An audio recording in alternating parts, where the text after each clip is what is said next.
Hello friends, ये है tutorial 4 use of has have had. Has have had का प्रयोग। वैसे तो हैज और हैव प्रेजेंट परफेक्ट टेंस की हेल्पिंग वर्ब है और हैड है पास्ट परफेक्ट टेंस की हेल्पिंग वर्ब, लेकिन यहाँ पर हम सिंपली हेल्पिंग वर्ब के रूप में हैज हैव हैड का प्रयोग किस प्रकार से और करते हैं वह देखेंगे। टेंस वाला हम ट्यूटोरियल जब टेंस वाला बनाएंगे तब देखेंगे।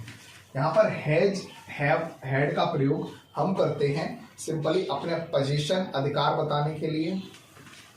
नंबर 1 अधिकार बताने के लिए।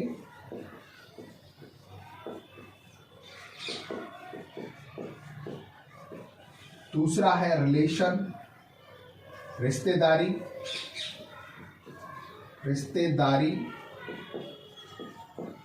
ऑब्लिक संबंध, जो ब्लड रिलेशन होते हैं उनको संबंध बताने के लिए।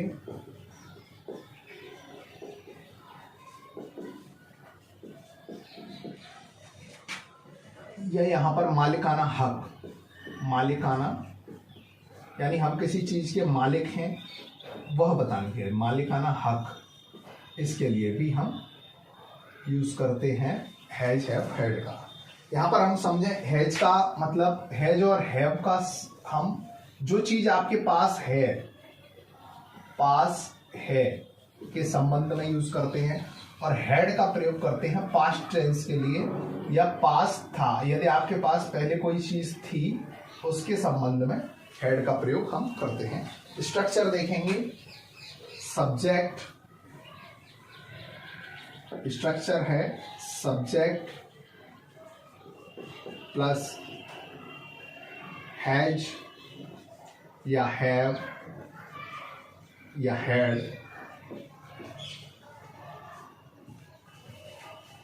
Plus noun. जो भी चीज आपकी है या जिससे भी आपका संबंध है वहां पर नाउन आ जाती है। एग्जाम्पल से समझ में आएगा। जैसे अच्छा, एक बात और जो इंपॉर्टेंट है, हैज का जो यूज है, हैज का यूज हम करते हैं एक वचन सिंगुलर के साथ, सिंगुलर सब्जेक्ट के साथ में, जिसमें आपका ही, शी, इट, कोई सिंगल नेम जैसे कि राम या मोहन, कोई भी नाम हो सकता है उसके साथ। हैव का यूज करते हैं प्लूरल के साथ में। इसमें एक और चीज है आई के साथ में भी हैव का यूज करते हैं। आई, वी, यू, दे, इसके साथ बॉयज प्लूरल के साथ, बॉयज या गर्ल्स, कुछ भी, बॉयज गर्ल्स etc। ठीक है, इसके साथ में हैव का। अच्छा, और हेड का जो यूज है, हेड का यूज पास्ट टेंस में हेड का यूज करते हैं। इन दोनों के ही साथ में हेड का यूज हो जाता है, जबकि सिंगुलर के साथ में हम करेंगे इनका। प्लूरल हैव का प्लूरल के साथ, सिंगुलर के साथ हैज का, और हेड कोई भी कैसा भी सब्जेक्ट हो उसके साथ में हम हेड का यूज करते हैं। एग्जाम्पल देखेंगे, उदाहरण, एग्जाम्पल देखेंगे। मेरे पास एक पेन है। आई, सब्जेक्ट आई है, आई के साथ में हमें हैव का यूज करना है। आई हैव ए पेन, मेरे पास एक पेन है। I have a pen. वैसे ही उसके दो भाई हैं। यहां पर पेन का मालिकाना हक मेरा है, मेरे पास में पेन है तो मैं कहूंगा आई हैव ए पेन।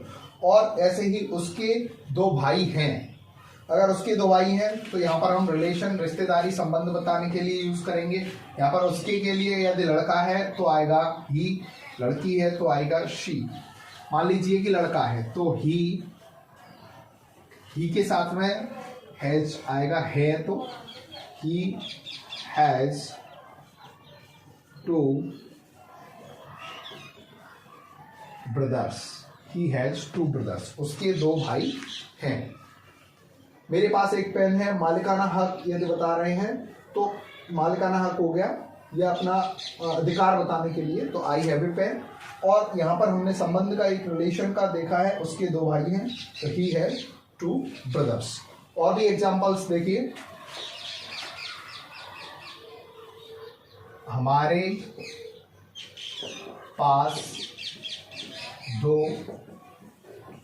दुकानें हैं। We have two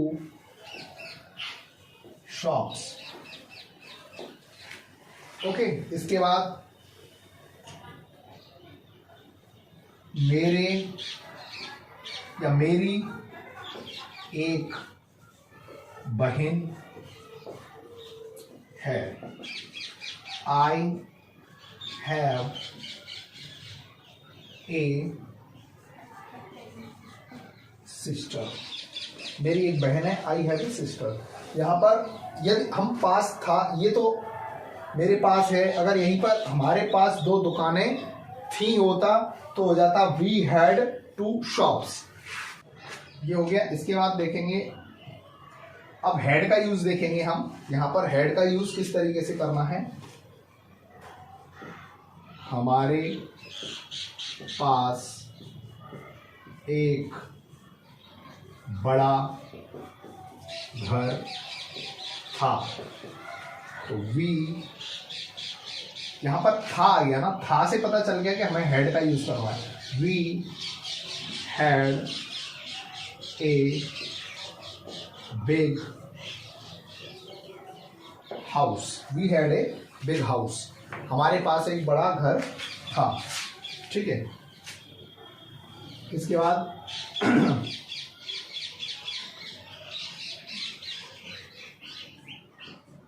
मेरी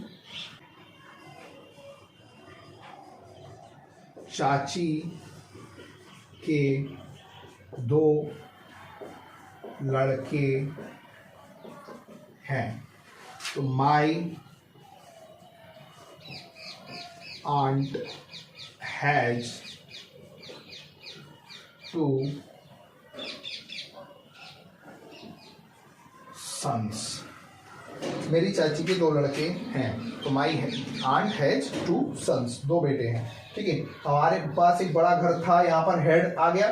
और जैसे एक और देख लेते हैं,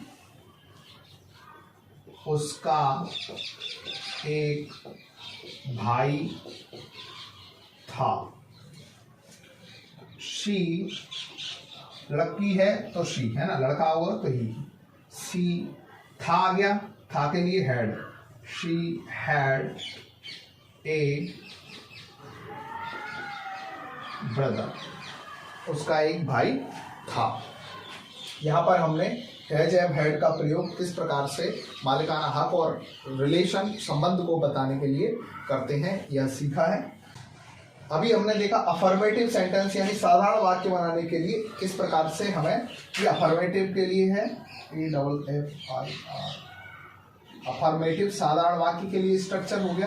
दूसरा स्ट्रक्चर हम करेंगे नेगेटिव के लिए। नेगेटिव में क्या आएगा, सब्जेक्ट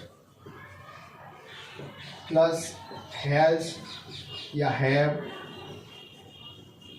या had plus not plus noun. Interrogative देखेंगे,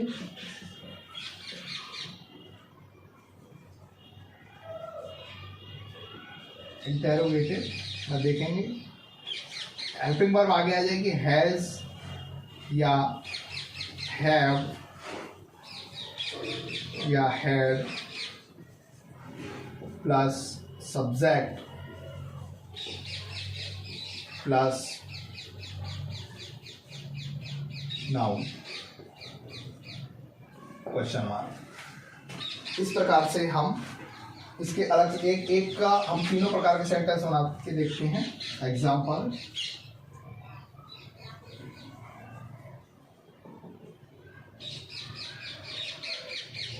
राम के 2 पुत्र थे। यहां पर हमने हैड वाला लिया है, तो राम हैड 2 sons। राम के 2 पुत्र थे, राम के 2 पुत्र थे, अब नेगेटिव बनेगा, राम के 2 पुत्र नहीं थे, तो राम हैड नॉट 2 sons। तीसरा इंटरोगेटिव करेंगे, क्या राम के 2 पुत्र थे? Had Ram 2 sons। इस प्रकार से हम कई वाक्य बनाएंगे। यहाँ पर अब मैं जो फोटो डाल रहा हूँ उसको देख करके आप रीड आउट कीजिए ये सारे सेंटेंस को, और इसके बाद आप स्वयं अपनी एक नोटबुक और पेन लेकर के अपने सेंटेंस बनाइए और सीखिए। आई होप कि आप जल्दी से जल्दी इंग्लिश बोलना और बोलना भी सीखेंगे, साथ में स्ट्रक्चर वाइज बिल्कुल सिंपल तरीके से आपको मैं इंग्लिश सिखा रहा हूँ, और मैं आशा करता हूँ कि आप जल्दी से जल्दी इंग्लिश सीख जाएंगे। Thanks for watching.